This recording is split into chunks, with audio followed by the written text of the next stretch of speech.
Civil War impacted almost every woman in some way. Whether they actually went to fight in the war or took over the duties of running the house while their husbands were off fighting, all women were somehow affected. The war allowed women to become much more active members of society because they were much more useful while the men were at war. New roles emerged for women, especially in the medical field. Some of the duties were the same for both women in the North and in the South. There were many different ways that women in the North contributed to the war effort. Many women sent love letters to their family and friends that were fighting in the war to help keep them hopeful and devoted.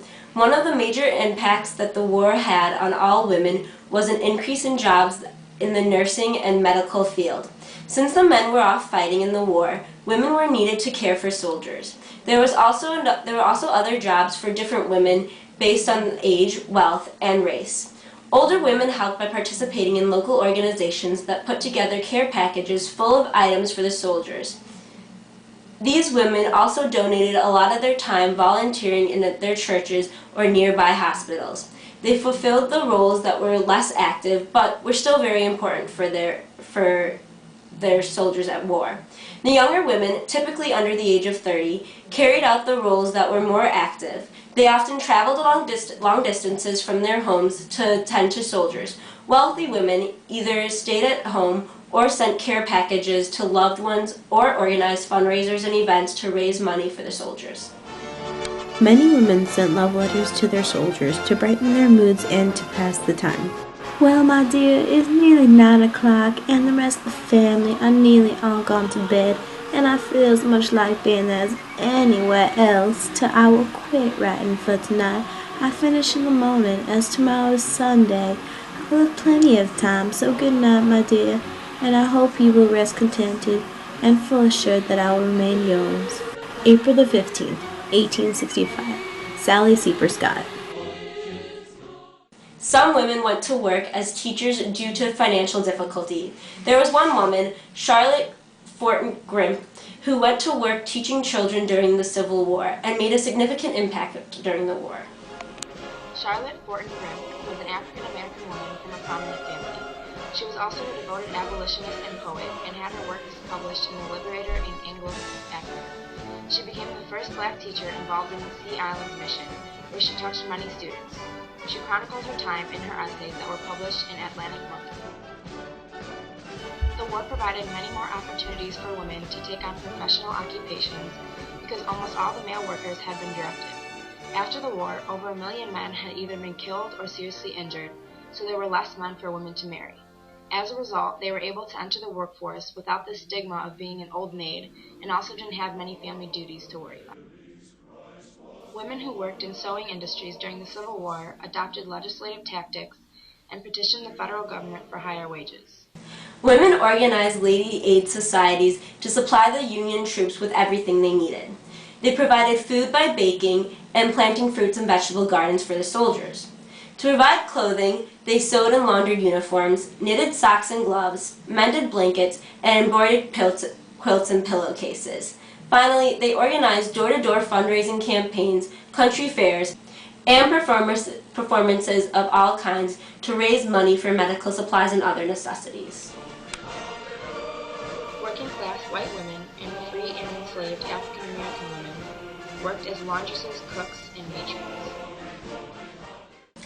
Women took a much more active role in the war when they began to take on duties as nurses. Tending to soldiers, many men were skeptical of this role for women at first because they saw the women as a distraction and thought they were incapable of carrying out necessary duties that the job entitled. Additionally, men thought it was scandalous for any woman to give aid to a man they didn't know. Many male doctors didn't want to make the change and work with women at all, which made it difficult for women nursing programs to get started. Although many men were against the idea, nursing seemed appropriate for women because it went along with the domestic skills that many women already acquired. As more and more women started participating in the nursing field, a new organization emerged. The U.S. Sanitary Commission used many female nurses. These women traveled from hospital to hospital, providing humane and efficient care for wounded and sick dying soldiers. Dorothea Dix ended up being the superintendent of the Army nurses. She had specific qualifications that her nurses had to meet. They had to be past 30 years of age healthy, plain almost to repulsion in dress and devoid of personal attractions. This was to ensure that volunteers would not distract the troops or behave in unseemly or unfeminine ways. Throughout her life, Dorothy became very wise and left us with some important quotes. I think even lying on my bed, I can still do something. In a world where there is so much to be done, I felt strongly impressed that there must be something for me to do. A man usually values that most for which he has labored. He uses that most frugally which he has toiled hour by hour and day by day to acquire. Clara Barton was a middle-class working woman who first worked as a teacher. Then she was the first woman to hold a clerk position in the federal government. She accompanied the U.S. Army as it marched and fought in Virginia, nursing the wounded soldiers. On a trip to Europe, Clara learned of the International Red Cross and observed the volunteers at work during the Franco-Prussian War.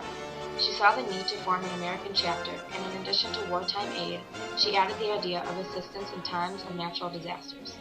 Clara was a known supporter of women's suffrage and civil rights for freed African Americans. There were at least 400 women who joined the Army pretending to be men, and those who were discovered were banished from the ranks. Florina was a soldier for the Union that went to battle with her husband. After being captured and transferred to the Confederate prison, she fell ill. When she was sick, she could no longer hide the fact that she was a woman, and her secret got out. While in prison, Florina received special care and ended up working as a nurse in the hospital. African American women during the Civil War took on many roles. Some free women went to work in factories, others helped the cause, and some even saw this as an opportunity to help their Southern friends. Sojourner Truth helped recruit black troops for the Union Army. In 1864, Truth was employed by the National Freedmen's Relief Association in Washington, D.C., where she worked diligently to improve conditions for African Americans. Before the Civil War, Harriet was given the nickname Moses while freeing over 300 slaves. In order to make her trips, Harriet did domestic work. Carrying a rifle, she undertook about 20 missions down south, where she pinpointed slaves and led them to freedom up north. And she never lost a passenger on the Underground Railroad. John Brown, thought she was so brave that he gave her a second nickname, General Tubman. During the Civil War, Tubman served with the Union Army as a cook, laundress, nurse, scout, and spy behind Confederate lines.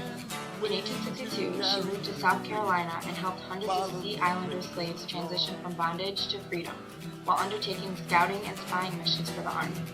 In 1865, she began caring for wounded black soldiers as the matron of the Colored Hospital at Fortress Monroe, Virginia. Women in the South were fairly similar to those in the North. They both saw the need to take on roles that were left behind by men, though poor women in the South were negatively affected. Just like women in the North, the women in the South felt the need to take care of their wounded soldiers.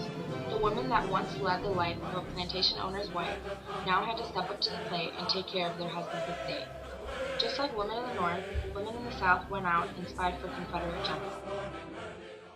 Poor families were negatively affected by the war. Many experienced food shortages and other hardships, causing riots where women would raid nearby shops and for food and other goods.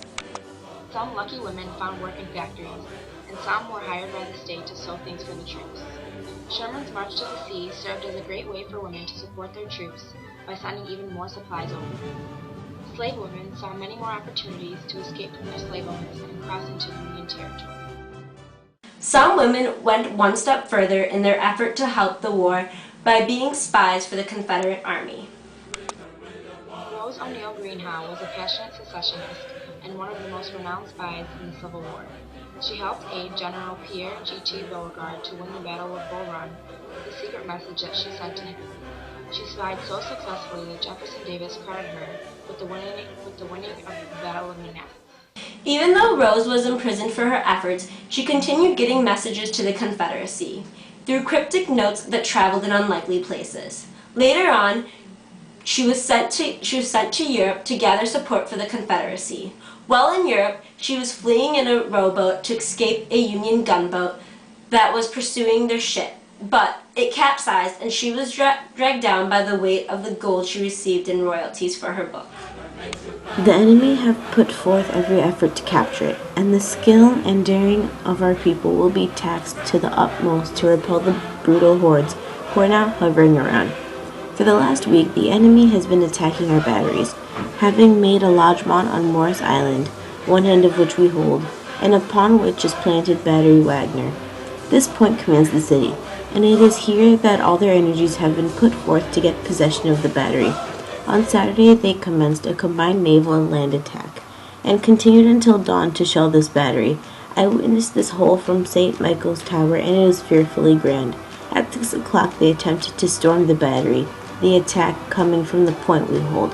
Fort Sumter then opened upon them, in anticipation of which her guns had been arranged in the morning with fearful position. The attacking party were driven off with heavy loss, but after dark it was renewed 4 times, and each time with fresh troops.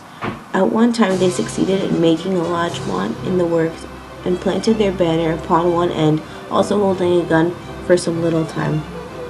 Taliaferro here ordered the Charleston battalion to bring down the flag and dislodge them, he leading. Not a man of the enemy he got out alive. So they paid dearly for momentary triumph. They are finding repulse with great slaughter. They are killing wounded, number 1,500. 800 have already been buried, our own 100 in killed and wounded yesterday. All day they were burying their dead, whilst we were busy preparing for them. Letter to Alexander Butler, July 20th, 1863.